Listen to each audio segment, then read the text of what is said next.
Hello, and welcome back to another edition of Not Fintech Investment Advice, the podcast where Simon Taylor, author of Fintech Brain Food, comes on to talk about fintech companies that have caught our eye recently.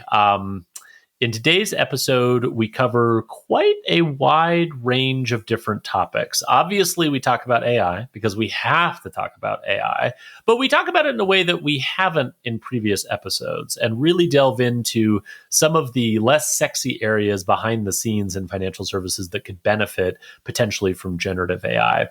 We also talk about BNPL, one of my personal favorite topics, and its defensibility in specific industries where there's high expenses and less sort of embedded technology. And then I bring a really interesting company to the table that is working on figuring out a way to build an operating system for recent immigrants. So again, pretty diverse episode. We cover a lot of different topics. We get into a lot of different esoteric areas. Simon, as always, is a delight. He also had some very exciting news to share at the beginning of the podcast. So make sure that you tune in to this episode starting now, Not Fintech Investment Advice.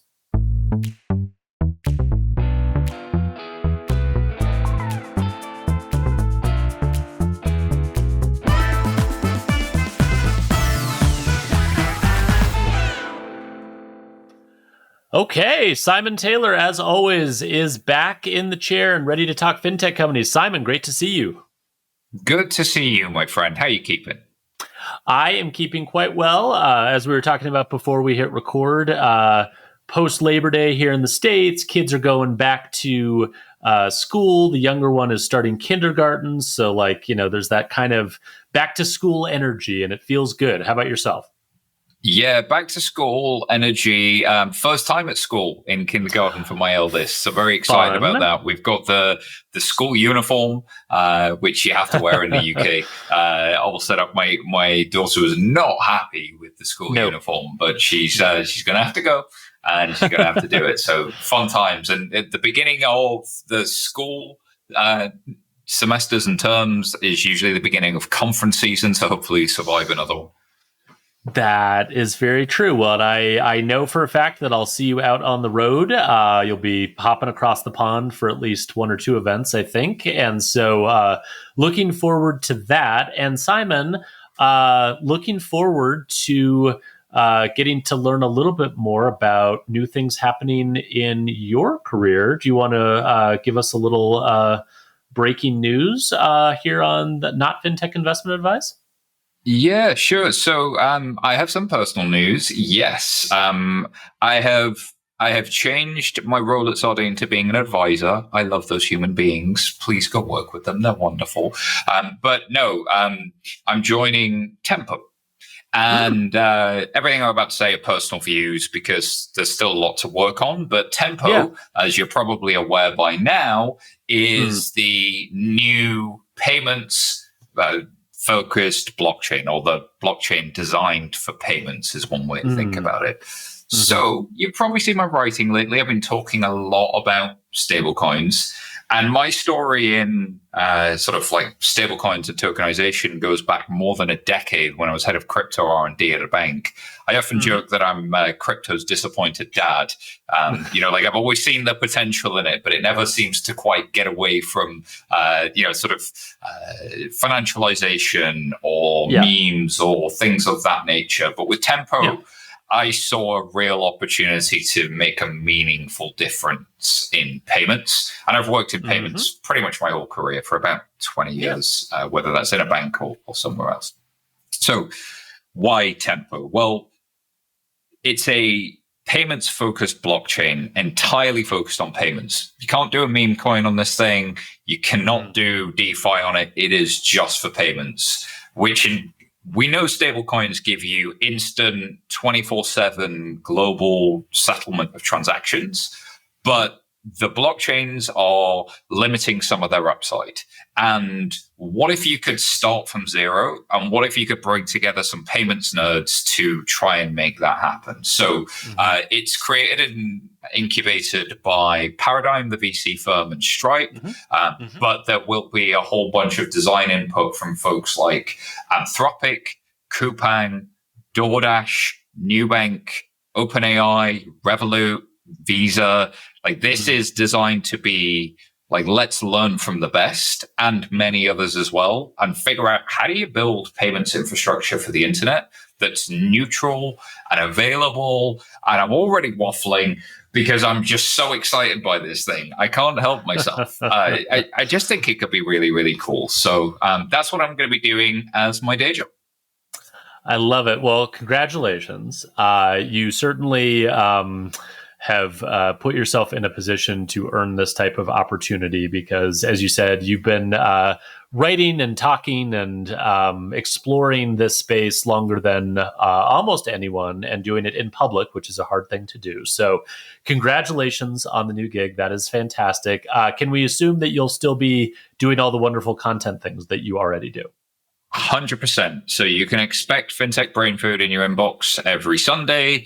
You can expect FinTech NerdCon to be the most fun event you'll ever go to. Tickets are available now. And if you are listening to podcasts, the Tokenized podcast is available every Monday wherever you get your podcasts. So I can't help being the content guy. I gotta give a shout out to the Sardine guys. I think we created a model with creator in residence, and it really works for me. I really like it, so I'm going to be doing a lot more of that.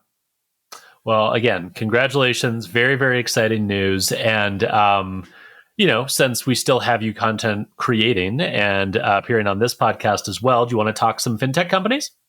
I do. Do you want to go right ahead? Because I feel like I talked a lot, and I want to see if you've got an Alexi company or a Simony company this week. Where are we going? Sure. I have a couple interesting ones. The first one, and I would classify this as an Alexi company, although a little bit different maybe, is called Welcome Tech. And Welcome Tech has actually been around. It's totally inclusive. That's the whole goal. Because what they do, and you'll like this tagline, Simon, is an operating system for immigrants. And so they are essentially building a sort of all-in-one digital platform to help new immigrants. It's a U.S.-based company, so we're mostly talking about immigrants to the U.S. It does seem to be oriented towards immigrants from Latin America, Mexico, but of course, I'm sure the platform is extensible beyond that. And it's really interesting. It just raised some money, which is why I kind of came across my my radar. They raised $7.5 million in funding. This follows on a couple of much larger rounds of funding that they raised in 2020 and 2021. So kind of, I think in some ways, the kind of classic fintech story where raised a lot of money when money was really cheap and easy to come by, raised a little bit of money more recently. It seems like in a more sort of focused, perhaps slightly less ambitious way, which is kind of the time. But I really like the general premise here, which is, I guess I would almost kind of think about it as sort of the consumer equivalent to what we're seeing on the B2B side with vertical SaaS companies, right? Where it's like an operating system for daycares or an operating system for restaurants or an operating system for this. Like, I like this general mental model of here's an all-in-one inclusive digital environment that gives you all the tools you need to do X, to do this job. Makes a lot of sense in a B2B context. I've always thought that same line of thinking makes a lot of sense on the B2C side, but it's harder to figure out what the job is to do, right? Because, apart from people's professions, there's not necessarily a lot of things where it's like, hey, this is, X for Y. Like, it's kind of a more difficult proposition to come up with on the consumer side. Recent immigrants, though, present a really, I think, good case study because there is a set of jobs to be done there that are probably fairly similar, that are very difficult, and that are benefiting, I think, from a focused tool set that can help them do that. So, Welcome Tech includes everything from sort of educational resources to a pretty comprehensive set of embedded healthcare services. So telemedicine, dental, vision, prescriptions. It includes kind of job placement services. And then it also, as relevant to fintech, And TTV Capital is one of the investors that participated in this most recent round. They also offer sort of embedded financial services. So a digital wallet, a debit card, kind of all the things you need to get started as a new immigrant in the US. And, Simon, the reason that they were interesting to me, apart from all the things I've already described, is I also think it's happening at a really interesting time. And this is going to verge us a little into politics, which we don't always get into on the podcast, but just for a second, immigration is obviously kind of a lightning rod in the US, in the UK, elsewhere. But one of the things that I saw reported on recently is that 2025 in the US is shaping up to be the first year ever where the US loses population rather than gains population. First year ever that has happened.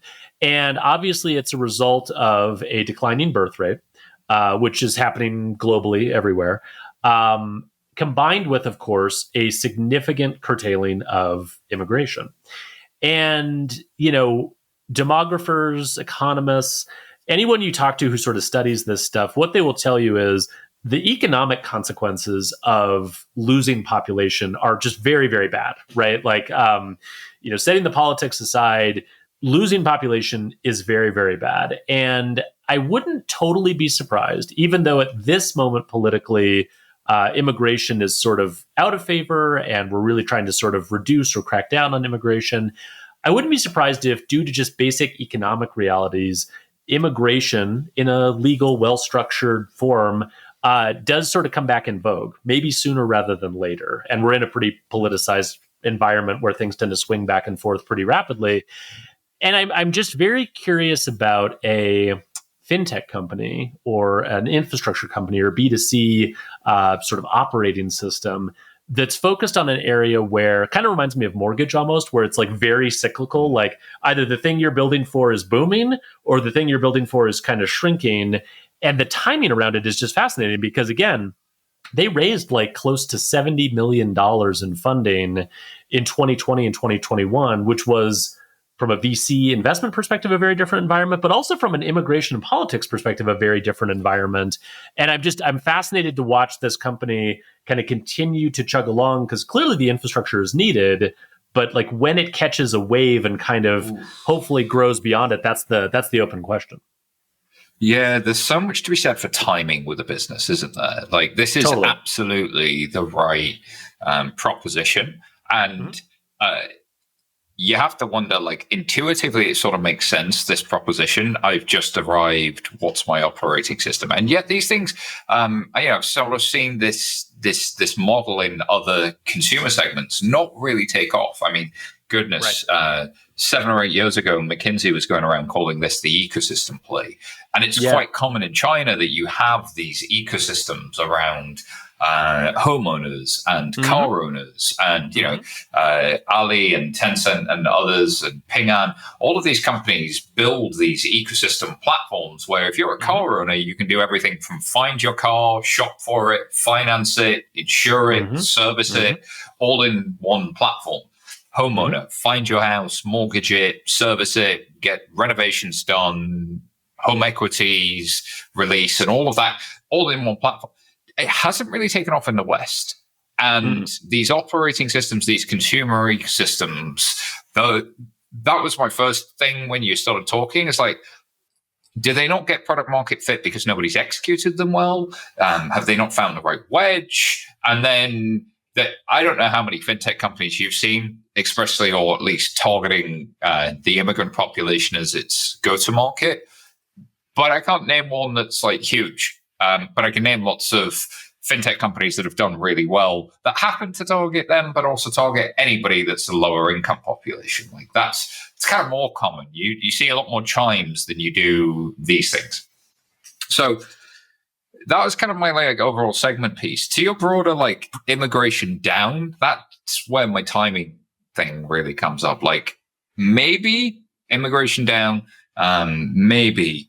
But maybe there's also a way to say your operating system therefore needs to change. It's not help me get set up with all of this stuff. It's help me manage all of this stuff. Because one thing that can easily trip you up if you've not got a lot of money and you don't speak the language is the paperwork. And being tripped up by the paperwork is something that is a lot easier to avoid if you've got some money because lawyers. But if you don't have money, the lack of lawyers means that you can believe something's true when it's actually not, or might not have been, or you could work the system in your favor. Tax code is another classic example. So I wonder if here there's a pivot opportunity, rather than just being the operating system for people that have just arrived, be the operating system for people that need to thrive. How do I help you manage everything you're going to have to manage in potentially quite a challenging environment, especially if you're first generation or recently migrated, if you work cash in hand and you're looking to come into the formal system? Like, how do I make that as easy as possible so that you are a tax-paying, employed, productive member of society that's on every registration they need to be on and can give your family some comfort and security? Like, I wonder if that's an opportunity. Yeah, it's a great point. And I'm going to hone in on the word security, because I think that's the other element to this that's really tricky is, particularly in our current political environment, safety is kind of the key concept here in a lot of ways, right? And I think you're right to hone in on the paperwork. Like, a lot of the, I think, challenge is not so much logistical, although those are definitely challenges as well. It's more a sense of, am I crossing every T and dotting every I exactly the right way? Because I don't want to be forced to leave based on a technicality. I don't want to do something wrong. Like, my intent is to do everything the right way, but just because my intent is to do everything the right way doesn't mean I'm not going to make a mistake. Because let's be honest, I mean, I'm a citizen of this country. I make mistakes dealing with the paperwork here a lot. It's really, really complicated, to say nothing of if you're not familiar with that system, if you don't speak the language, obviously if you don't have the money to afford paying a lawyer. So I think, like, reorienting around, to your point, thriving, and reorienting around safety, right? And helping you establish like a safe foundation for living and working in this country.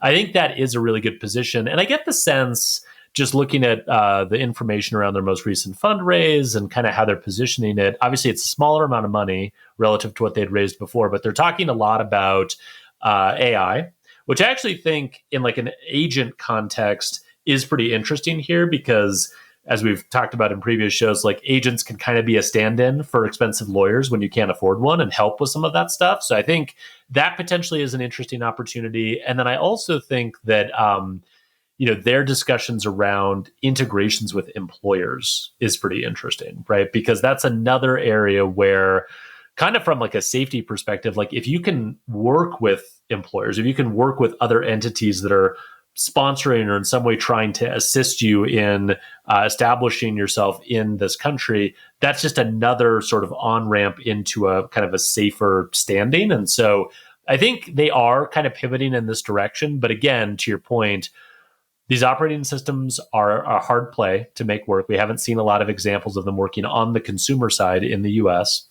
And, again, like, the timing thing is just really tricky. And I don't love when timing is the thing that screws up things that otherwise should exist, but it happens all the time in fintech, right? I mean, like, I can't tell you the number of fintech companies I've come across where I'm like, I love this. Your timing is terrible, but I love this. And so I'll be interested, much like in mortgage, if we can see this one kind of survive the counter-cyclical swings that we're going through right now.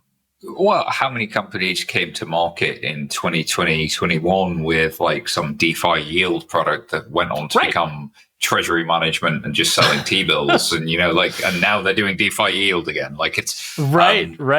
Your product may change, your proposition, your product, something. You know what I'm trying to say? Like, the actual underlying technicalities of how the product works may change, and your go-to-market may change quite a bit. But the core idea or the core problem you solve could still be very much the same thing. So I think it's entirely possible. Yeah, no, I agree with that, and I hope that it sort of can sustain through this next couple of years. Simon, give me your first company. All right, I am going to talk all about Bumper. Bumper is, I guess, the name of like the would you guys call it a fender, I suppose, like the edges of your car? So this is a British company. Fender, yeah. Yeah. So, and what they do is BNPL for car repairs. So imagine if Fender did BNPL for car repairs. So it helps customers split the cost of repairs and servicing into monthly interest-free payments. Now, the distribution here is they've gone to all of the auto dealers, so 5,000 auto dealers in the UK, and users will come along, select their dealership, enter the details into their app, book an appointment, and then they get to spread the cost. And immediately I thought, does every niche get its own BNPL provider? And what would be new here other than the go-to-market? I can see something really valuable in servicing the niche, but why wouldn't every auto dealer choose Klarna or Affirm if they could? Is it just that this is a distribution channel that's quite hard to get into? Is it that auto dealers tend to be quite manual and disaggregated? And, it's an industry that's not necessarily always been the most obvious tech first. Maybe there's some vertical SaaS that could embed a Klarna and kind of get you there. I've seen certainly dealership software. But yeah, I wanted to get your views on this. Do you think that BNPL as a category, is it becoming mainstream? And B, can you imagine it getting more niche like this? Or do you think that it really belongs to the Klarnas of the other firms of the world? We just saw Klarna's going to IPO. Finally, they've published their data. Affirm just had a record quarter and finally hit profit. Outstanding. Maybe BNPL's here to stay, and maybe its evolution is in niche. What are your thoughts? Oh, it's a great question. This is an Alex company, Simon. Despite using this term bumper that I don't associate with real cars, but we'll set that aside. Yeah, it's very Alexy. I would say a couple of things. I mean, I do think BNPL is here to stay, and in some senses, as we've talked about before, BNPL not a new concept, right? We've had point of sale lending or sort of lending in these environments. Like I always think of.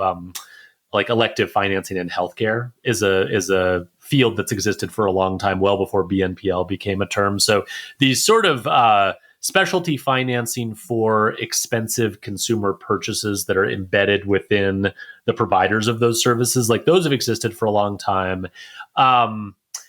However, having said that, I do think that BNPL, just as like a consumer force, has kind of rewired consumers' brains in a couple of ways, right? So one is, I think, and Max Levchin at Affirm talked about this in the earnings call that they did for their latest quarter that just closed.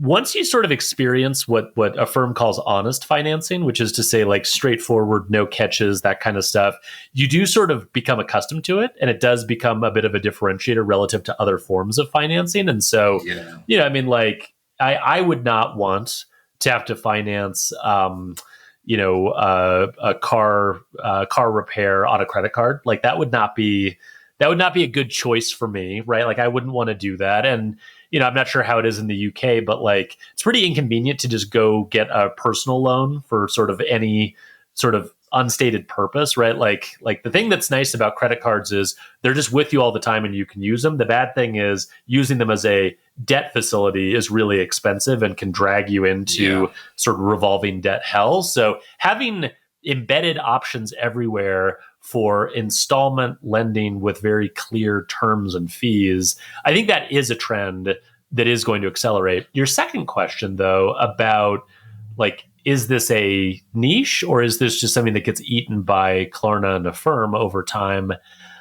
That one is trickier because I do think that one of the things that I've spent a lot of time thinking about actually with Klarna and Affirm is they are both like a good thing and a bad thing, I think, for merchants in the sense that they obviously provide value to merchants. They drive greater average order value, more revenue, more sales. So like they have an incremental value that they can demonstrate to merchants. Fantastic. However, they are both very actively trying to build direct-to-consumer facing businesses where they're not exclusively going through merchants.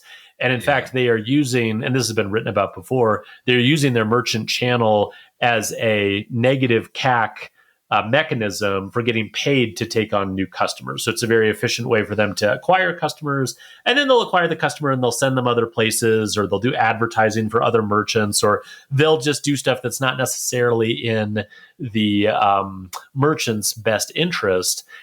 I wonder if the defensibility around BNPL that's more specialized starts from the perspective of, hey, we're not going to take your customer from you. We're not going to try to remonetize them in some other way. Like, this is your customer. If you're a car dealership or you're like an auto repair shop, I imagine that your business really depends on like word of mouth, returning customers. Like I would imagine like retention is very key. And I wonder if that's part of the pitch. And then to your earlier point, and I know this one for a fact, at least in the US, the technology inside car dealerships and auto repair shops is really antiquated and manual. It's a lot of paper. And so I imagine there is a pretty significant moat just from a go-to-market perspective if you can crack how to integrate your stuff into those places. And you know, in the States, we have at the dealership level on the sales side, like Route One and Dealer Track, which are the indirect auto lending networks. And that's like classic embedded finance. But I can tell you, like, those things are impossible to dislodge. Like, they are literally going to be around until the heat death of the universe. And so if you could build the equivalent of that or tie into the equivalent of that on the service side at dealerships or at independent auto body shops, it's white space, isn't it? It is. And it's like, it's, you know, I mean, we always talk about, you know, do hard things that don't scale as sort of a mechanism for building moats and building companies. I could see that just distribution and doing that hard work that doesn't scale being a pretty effective moat to keep out, you know, the Affirms and Klarnas of the world, who quite frankly have enough other fish to fry that they might just not pay attention to your little segment. Yeah, I think that fish to fry thing goes back to your earlier point about like I think you said rewiring the consumer's brain. Something I wrote down earlier is like BNPL is the default for two generations, Generation Y and Generation Z. Like they absolutely prefer this to credit cards. And, you know, outside of maybe Chase Sapphire because of the rewards type of stuff, even Amex is doing really well with its pay later and pay in installments plan for the affluent segment. Like, everybody likes it. I think Max Levchin's point is absolutely true. Once you've experienced that sense of control, it's very hard to give that up, and you don't want to go backwards. You don't want to just get a regular credit card. And why would you? That sense of control, I think, for consumers is really interesting. And these businesses, I think, where they're going, well, both Affirm and Klarna have launched their cards. And Affirm in particular, its GMV growth has been driven by its cards. They've got, 1.2 million card users, but it's absolutely doing really well.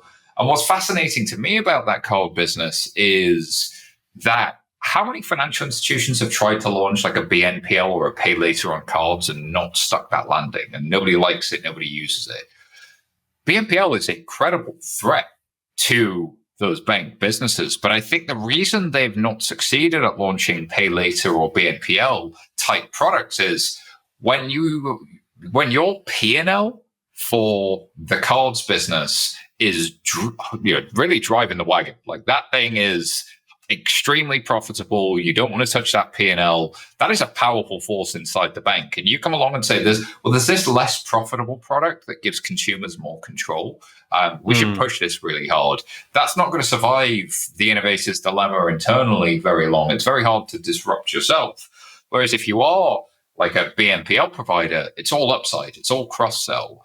And these organizations really do want to wrap themselves around consumers, starting with the card and the flex credential and all of that sort of stuff. But Klarna could go into savings and many more things. So I agree with you. I think that they are going to stay away from some of these harder to distribute to niches. And I wonder if there are other hard to distribute to niches. Because the experience, as you say, of like sitting down at a point of sale and going through point of sale finance in a dealership is just pure agony. It's like going to visit the dentist or having some long form consultation where you have to fill out a bunch of paperwork and you can't do any of it digitally. Like, it's going back in time. It's a really weird thing.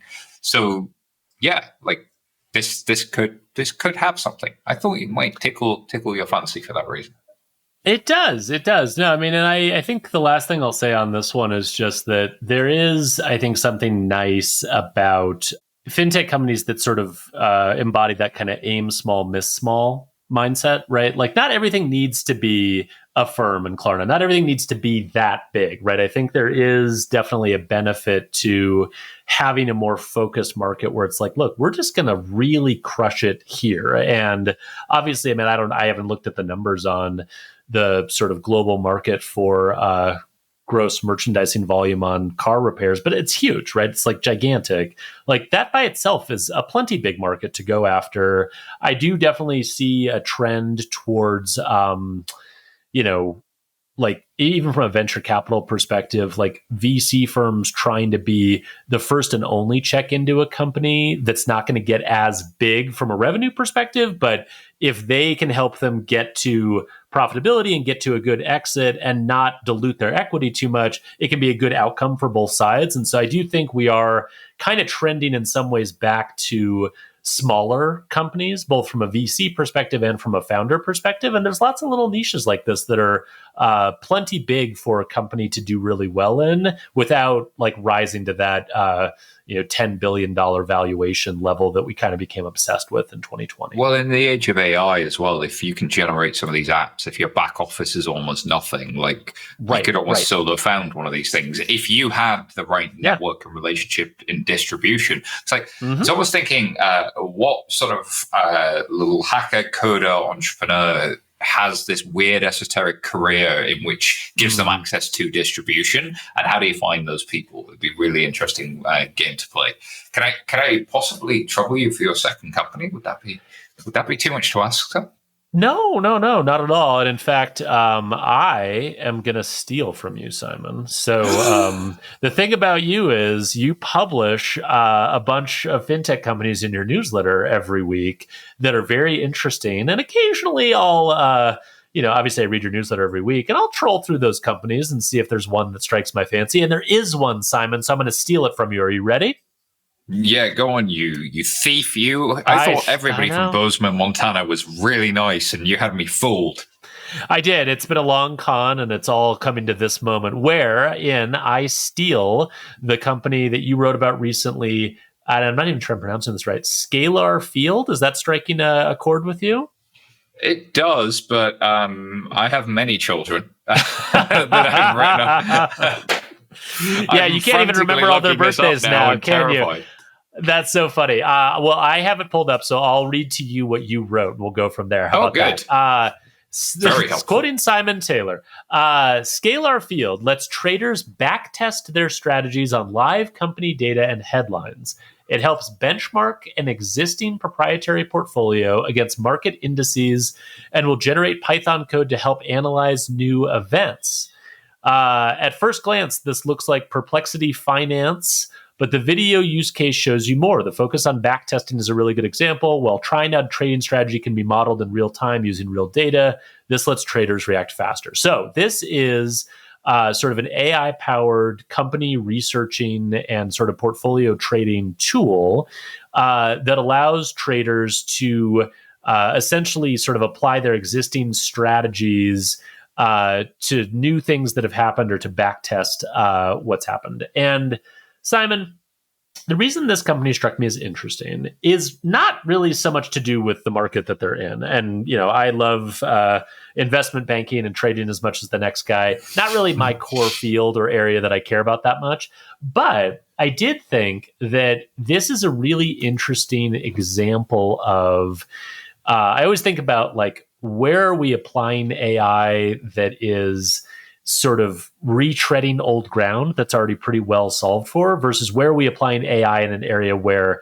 our existing technology just can't help us at all. And back testing strategies is one of those areas, right? I've sort of come to believe, and this is my lending background speaking a little bit, but it is really, really difficult to simulate or to back test strategies or models against like real world data, right? And so the way that a lot of model development works today is you get a historical data set, You run that data set through your different modeling tools. You find sort of attributes or variables that you think are predictive. You sort of construct them in a way that gives you what you think is a predictive output. You go through a whole sort of model benchmarking, validation, testing process. You go through a whole other process to implement that.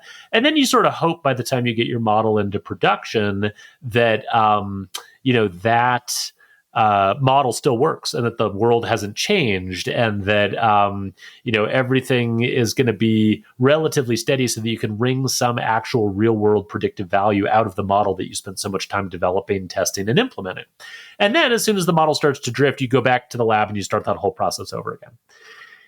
What would be much better would be to have the infrastructure that would allow you to essentially to monitor your model in real time as the world continues to evolve. And we just haven't really had the tools necessary to do that for a lot of reasons, not the least of which is a lot of the data that you want to monitor your model against is unstructured data. It's sentiment data. It's things that are very difficult to plug into classic machine learning tools. And so, as a result, what ends up happening is if you talk to anyone I'll just use lending and credit risk as an area since I know it reasonably well. If you talk to anyone in that space about like simulation or monitoring model performance, they'll all talk to you about, oh yeah, we have a product that can help you with that. But the product is actually just packaged consulting work that they're going to do for you, right? Like it's humans doing something on an hourly basis, right? And the reason for that is, again, like the inputs necessary and the reasoning necessary to do that well are just so diverse that like machine learning just can't handle it. You need humans to do it, whether you're paying for a product that's actually just packaged consulting or you're doing it internally. Humans have to do it. I'm really intrigued by examples that are out there. And of course, wealth management and investing and trading is where a lot of this stuff tends to happen first, since that's where all the money is. I'm really intrigued by the idea of applying AI to this sort of model backtesting, model monitoring, model performance question. I know you wrote about these. What's your take on that? Yeah, I think it's much harder to do with unstructured data, which is why I found this fascinating. Look, I'm thinking with my sardine hat on for a second. Like it's very common to backtest stuff in fraud because your signals are typically reasonably structured that you're looking at, right? Like you're looking at device and behavior and click streams and transaction data and like anything that you can get your hands on, you tend to have fairly-ish structured data. There's still a lot of data science to do, but you can backtest, which one of the things Sardine and a lot of its competitors do, is give you that real-time backtesting, create something new, simulate what it would look like. When it's thousands of PDF reports or the latest jobs report or something coming out of S&P on, like consumer credit health, right? How do I pull that in the first place? And if you forgive me, I'm going to try a Not Fintech Investment Advice first, and I'm going to try a segue to the company I was about to mention.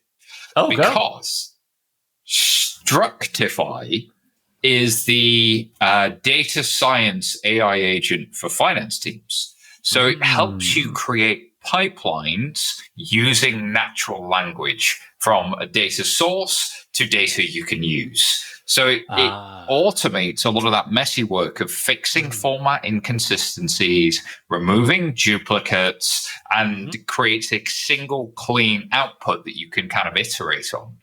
And oh my goodness, I don't know about you, but I used to work a lot in trying to get stuff into production and pull something out of a database and squeeze it somewhere else. Three letters that still scar me are ETL. Extract, transform, and load, or ELT if it would be technically correct. Database administrators, do you remember DBA? You're wrestling with multiple structured sources, and then you throw it a PDF, and it's like, what on earth is this? And how am I going to pull stuff out of the PDF? And now I'm have to pull out strings from an image model. Oh my god, I actually did that once. It was extremely painful trying to pull things out of PDFs in the early 2000s. And then to try and put that into a database that makes any kind of sense, incredibly hard. So I can see why Structify would enable lots of people to build something like a Scalar field, because there are so many use cases where unstructured data is extremely useful. And these LLM things just happen to be very, very good at taking a screenshot, taking a PDF, getting access to some API and going, yep, okay, here's some logic and rationale on it. And you want to plug me into your proprietary data, can do that too. I think what Structify does is help you make sense of the data and make it ready to use. What Scalar Field does is securely connect that back to your existing proprietary data and let you run those models. So I'm with you. I think this revolution in unstructured data for forecasting and backtesting is there for the taking. We'll see lots of companies doing it, and I really do think it's the frontier of finance in so many ways. And typically you see the frontier of finance appear first in capital markets, as you say. But I was speaking to Luke over at Pipe, and he's putting a lot of time and energy as a lending business into how does this start to impact his underwriting rationale and logic. And I would expect that's true of anybody who's a specialist in lending is now you're trying to build your own version of this. So you got me going there. I don't know where to go next, but interested in your thoughts. I'm glad you combine those two, right? Because they kind of are two pieces in the same puzzle, which is that I've been thinking about this a lot, actually. We've gotten really obsessed with automation in financial services over the last 35, 40 years, right? So straight through processing, my friend, STP. Yeah, right, exactly. I feel like the last 3 or 4 decades, it's all been what can we just remove human beings entirely from and just automate the shit out of this? And what's funny is we got really good at doing it in certain areas, right? So to use the example we're kind of using right now, once you have a model, you can deploy the model into a decisioning environment. That decisioning environment runs on a set of automated rules. And in the vast majority of cases, whether you're doing fraud or servicing or origination or transaction analysis or whatever, you can basically automate 90, 95%, 98%, 99.99% of transactions. And then a very small percent that are flagged as risky get sent for review. But the vast majority is just straight through processing, and that's what we do. And I think one of the things that's challenging when we've trained our brains to think so much in terms of automation is we sort of stopped. You know how sometimes I think a good analogy is in your house, how there'll be a part of your house that's unfinished, you just didn't wire that socket, or you didn't nail that last thing down or whatever. I'm speaking your language right now. And if you let it go too long, your brain just gets used to it, and then you don't see it anymore. You just walk by it, right? I was in my parents' house that they've lived in for 35 years, and in that house there are lights embedded in the wall that just have never had a light bulb put in them. But they've been that way for 35 years, and none of us see it anymore. We just walk by it and we don't even notice. I think in financial services we do something similar where things that can't be automated, we just don't see anymore. We don't notice. We're it's not even worth thinking about. But the reality is, if you think about modeling and decision making, the last step is really well automated, and there's lots of straight through processing. Every other step is horrifically manual and expensive and slow. And, really, really great financial services companies find ways to wring differentiation out of those steps. But they're not fast. They're very expensive. No. They're not efficient. There's lots of redundant work and handoffs. And as you were saying, transforming unstructured data into structured data by tasking some poor soul with actually moving data from this row into this column. It is really mind-numbing work. Someone described kind of the way we use machine learning in financial services as an elaborate magic trick that takes 2 days to set up for a 15-second trick that amazes the audience. That's kind of machine learning. And it's not because the magic trick isn't cool. It's because all the setup required to get the magic trick in exactly the right way and have it set up and configured the right way to actually dazzle people, that's where all the work is. We sort of stopped paying attention to that because that's not stuff we could automate with decisioning systems or with classic machine learning tools. We can maybe not automate it, but we can augment and make much more efficient those processes with large language models and with generative AI. And so to me, like these two examples, both of them are ones where I just think like that is where a lot of the value is going to be unlocked over the next 5 to 10 years. Maybe eventually generative AI becomes something that can fully automate stuff. But until then, there's a lot of manual work that if we can just augment it and make it more efficient, we're going to be changing lives and changing business models. Do you know what's really surprised me? I would have thought that the only people that would adopt this would be the innovators, the companies that are going to be born today, or like what I'm lovingly terming the millennial tech companies. Sure. The companies that have been around a little while. Then maybe they've IPO'd, maybe they're pre-IPO, but they're big enough to be scale-ups, I guess. Those companies could absolutely adopt this stuff. But what's really surprised me, speaking of financial institutions, is just how many already use Cursor or Devin from Cognition Labs, how many are using Vercel or Lovable. And that's a really surprising thing, is like the actual AI tool adoption inside of traditional financial institutions is surprisingly good. The hardest thing to change in a financial institution is their operating model, the way the sausage gets made. That's where I think there is a little bit of a differential here. If you can't get your budget signed off for 12 months to do something, and if you use a program management office, and that program management office needs to consult with the audit committee before it can unlock a change to a process, and that needs sign off from this other committee. Can you feel my scar tissue from having been there?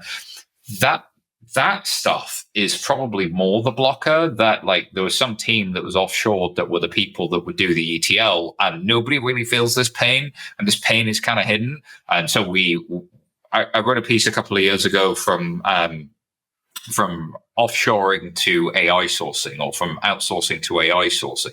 Like we just pushed this problem outside of the bank.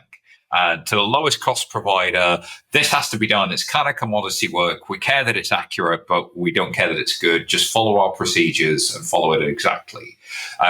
Whereas AI sourcing is a different model, which is, well, maybe we could do this way cheaper, yes, with AI, but maybe we can push that closer to our IP and our special sauce and the human creativity without necessarily requiring 1,000 people to do this thing. So I do think that like mental model shift of how do I organize my team is going to be the hardest thing for people, not the kind of use of AI. There was that study by, I think it's MIT, that said 95% of AI projects or generative AI projects fail. And this inside large financial institutions, and I'm not surprised. They were paying lots of consultants lots of money to do AI projects. What did you expect? But I think so much of it is bumping up against the operating model, not necessarily the desire, or it's not a lack of intelligence. It's not a lack of intent. It's a lack of ability to execute inside your operating model that's holding you back.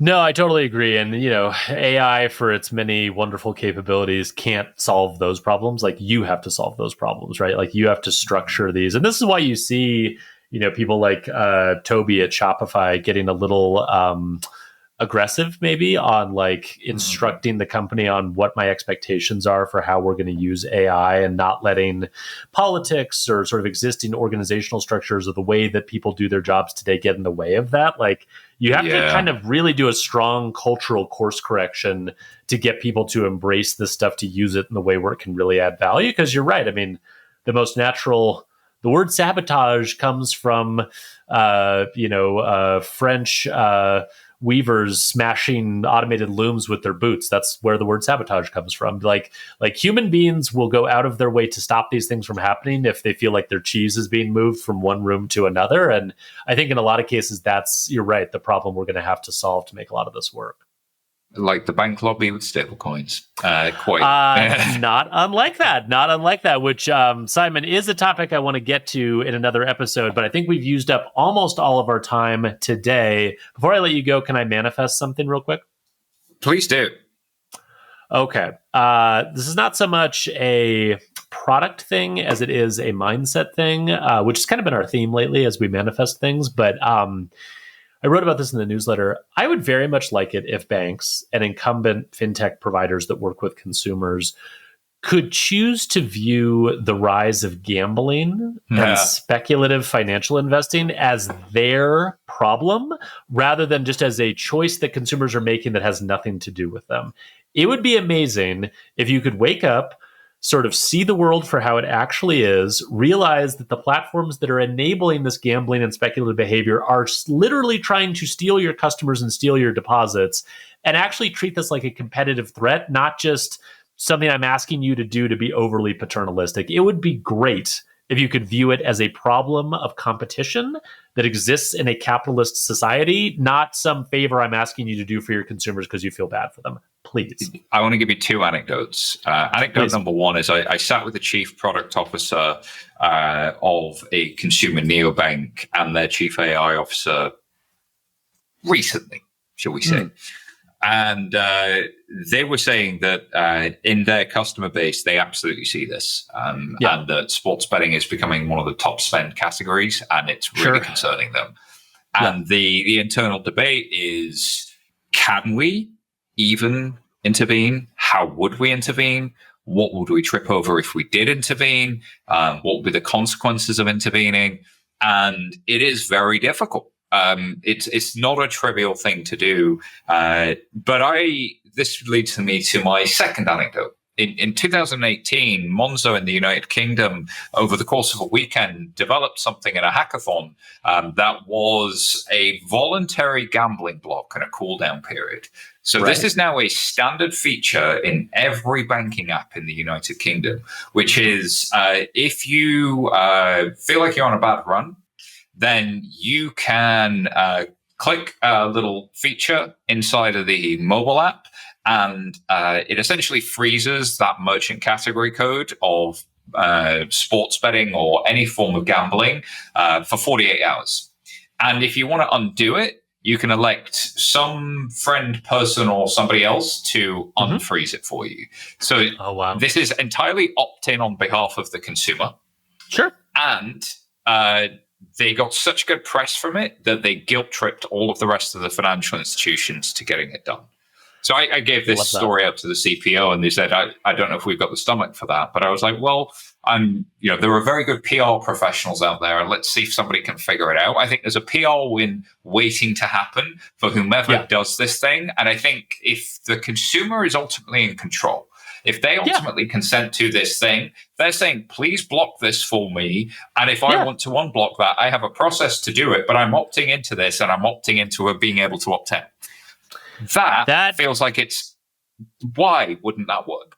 I mean, it makes all the sense in the world to me. And again, I think the really important thing that banks and fintech companies in the US, which we're a little newer on the whole sports betting thing than you guys in the UK are, so we're still kind of wrapping our heads around it. But like, the thing you need to wrap your head around is, and I'll just pick on one example that's driving me crazy right now, but like Kalshi, I don't know if people know this, they offer like 4.5% interest on funds stored in their ecosystem. Like, they offer a savings account. It's not called a savings account, but that's what it is.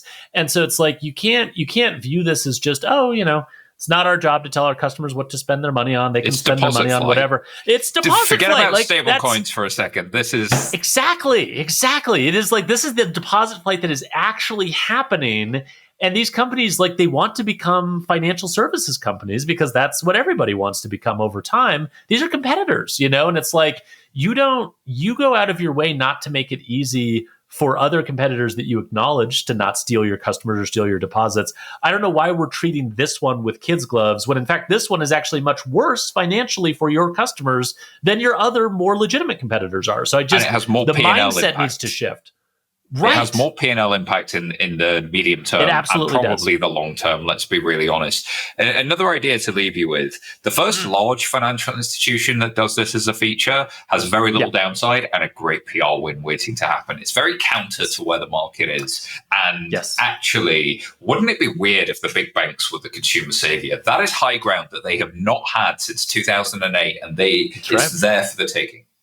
Just sitting there. Yeah. I mean, just to pick on them for a second, like, JP Morgan Chase makes a huge deal with all the open banking stuff about we want to protect our customers. We're looking out for our customers. Well, here's the thing you could do as the largest. Walk the walk. Like if you have most consumer deposits in the US of any bank, like here's a great example of a thing you could do. And I love the opt-in feature, like just offer it. See what the uptake is. See if people like it. As we found out earlier with BNPL getting added to credit cards, consumers like this stuff. They appreciate having the option to do it. Add it to your account. It's the design pattern is already there. To your point, they built it elsewhere. I am laying down the gauntlet. Crazy. I love it. Whichever consumer neobank or large financial institution builds this first and gets it, send it to me and Alex, and we'll both cover it in our newsletter as the thing we cover that week. Yes. We will. We absolutely will. That is a open standing offer. PR people, just reach out to us when this product feature is ready, and Simon and I will be there to cover it. Simon, you'll be back next month to cover more fintech companies with me. I am so excited to continue doing this with you. Thank you for your time, sir. Thank you. I always appreciate it. Thanks for manifesting with me.